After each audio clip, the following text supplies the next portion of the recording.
Hello అండి, అందరికీ welcome to Padma Prasad blogs. గుమగుమలాడే గోంగూర బోటీ చేశానండి. అబ్బా, చూస్తానికే కాదు, తినటానికి కూడా పుల్ల పుల్లగా ఘాటుగా బోటీ ముక్కలు ప్రతి ముద్దకి తగులుతూ సూపర్గా ఉందండి. చూడండి ఎంత బాగుందంటే కూర. మనకి ఏదైనా ఫంక్షన్స్కి వెళ్ళినప్పుడు గోంగూర బోటీ వేస్తారు కదా, ఆ కూర ఇంకొంచెం వేస్తే బాగుంటుంది అనిపిస్తుందా?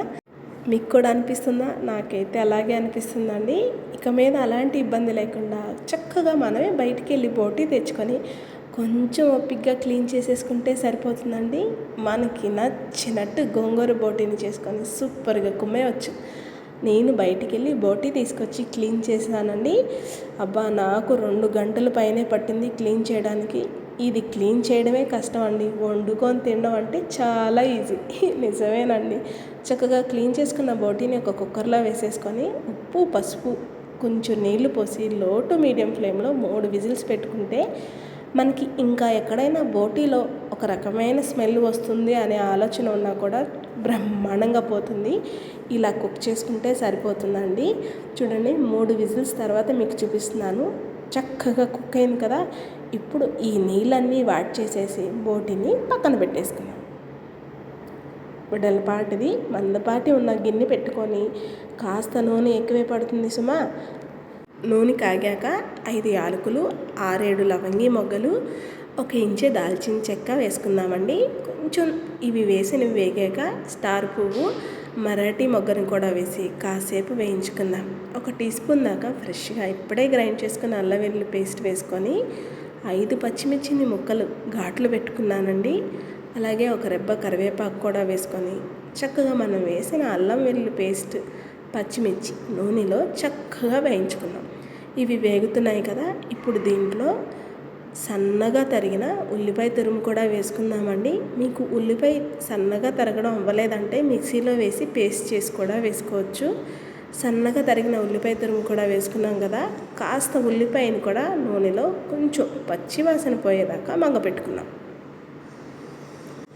ఈ కూర అంటే మా వారికి భలే ఇష్టం అండి. ఆయన కోసం నేను 2-3 సార్లు ట్రై చేసి పర్ఫెక్ట్గా వచ్చింది అన్నప్పుడే మీతో షేర్ చేసుకుంటున్నాను. ఈసారి కూర చాలా బాగుందట, మా వారు భలే అన్నారు. చక్కగా వేగిన ఉల్లిపాయ పచ్చిమిర్చిలో సన్నగా తరిగిన టమాటా తురుమును కూడా ఒక మీడియం సైజ్ టమాటాను మాత్రమే తీసుకున్నాను, మరీ ఎక్కువ అవసరం లేదు. టమాటా తురుమును కూడా వేసి టమాటాలు కూడా కాస్త పచ్చివాసన పోయేదాకా మగ్గబెట్టుకుందాం. చూడండి, ఆయిల్ చక్కగా సపరేట్ అయింది కదా. ఇప్పుడు దీంట్లో ఒక మీడియం సైజ్ గోంగూర కట్టను తెచ్చి నీట్గా ఆకులన్నీ దూచి నీట్గా 4-5 సార్లు కడిగానండి. ఇసుక ఉంటుంది, జాగ్రత్త, కూర రుచి అంతా పోతుంది ఇసుక తగిలితే. చక్కగా కడిగిన గోంగూరని ఇలా కడాయిలో వేసి మూత పెట్టి కాసేపు మగ్గబెట్టుకున్నాం. చూడండి, చక్కగా మగ్గింది కదా.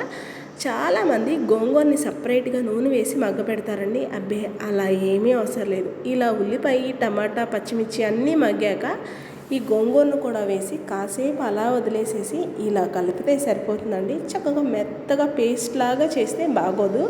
అక్కడక్కడ ఆకు కాడగా తగులుతూ ఉంటే పంట కింద పుల్ల పుల్లగా చాలా బాగుంటుంది. గోంగూర కాస్త మగ్గింది కదా. మనం ఉడకపెట్టి నీళ్లు వాడ్చిన బోటీ ఉంది కదా, దాన్ని కూడా వేసేసి ఇప్పుడు బోటీ, టమాటా, పచ్చిమిర్చి, ఉల్లిపాయ, గోంగూర మొత్తం అన్నీ కలిసేటట్టు కలుపుకుందాం. చూడండి, మొత్తాన్ని కలిపేసుకున్నాం కదా. ఇప్పుడు దీంట్లో టీ స్పూన్ దాకా పసుపు వేసుకుంటున్నామండి. బోటీ ఉడకపెట్టేటప్పుడు పసుపు వేసాం కాబట్టి చూసి వేసుకోండి. అలాగే రుచికి సరిపడా ఉప్పును కూడా వేస్తున్నాను. బోటీలో ఉప్పు వేసి ఉడకపెట్టినా సరే గోంగూర వేసుకున్నాం కదా, కొంచెం ఉప్పు ఎక్కువే పడుతుందండి. నేను కూరకి సరిపడా ఉప్పు వేసేసాను. అలాగే 1 టీ స్పూన్ దాకా ధనియాల పొడి వేసానండి. గోంగూర వేసే ప్రతి ఇట్లో నేను ధనియాల పొడి దండిగానే వేస్తాను, అలా వేస్తే చాలా బాగుంటుంది.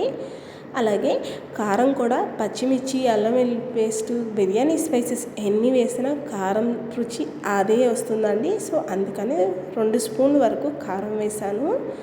మనం వేసిన స్పైసెస్ అన్నిటిని కూడా మొత్తం ఒకసారి కూరకు పట్టేటట్టు కలుపుకుందాం. చూడండి, మొత్తం ఇలా కలిపేసాం కదా. కాసేపు అలా వదిలేస్తే కొంచెం నూనె పైకి తేలేదాకా మగ్గుతుంది.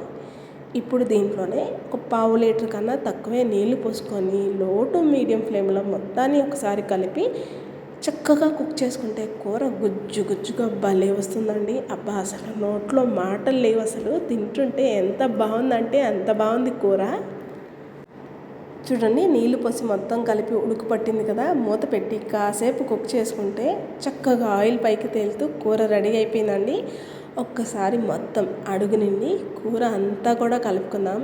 ఇక్కడ మీరు ఈ టైంలో ఉప్పు కారాలు ఒక్కసారి టేస్ట్ చేయండి, చక్కగా సరిపోతే సరే, ఏం చాలకపోయినా ఈ టైంలో కాస్త అడ్జస్ట్ చేసుకుంటే సరిపోతుందండి.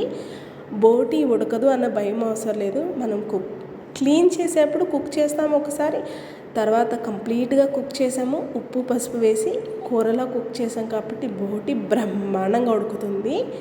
చూడండి, ఫైనల్ టచ్ కొంచెం కొత్తిమీర వేసానా, స్టవ్ ఆపేసేసి వేడిగా అన్నంలో వేసుకు తింటే సూపర్గా ఉంటుందండి. నచ్చిందండి మీకు ఈ వీడియో? అయితే లైక్ చేయండి, మన ఛానల్ని సబ్స్క్రైబ్ చేసుకోండి. నేను మరిన్ని కొత్త వీడియోస్తో మీ ముందుకు వస్తూ ఉంటానండి. అన్నట్టు మర్చిపోయాను, మీరు ట్రై చేస్తారు కదా ఈ గోంగూర బోటిని, ట్రై చేస్తే ఎలా వచ్చిందో కామెంట్ చేయడం మర్చిపోకండి. ఉంటాను మరి. వేడి అన్నంలో కాస్త కూర వేసుకొని నేను ఒక పట్టు పట్టేస్తాను.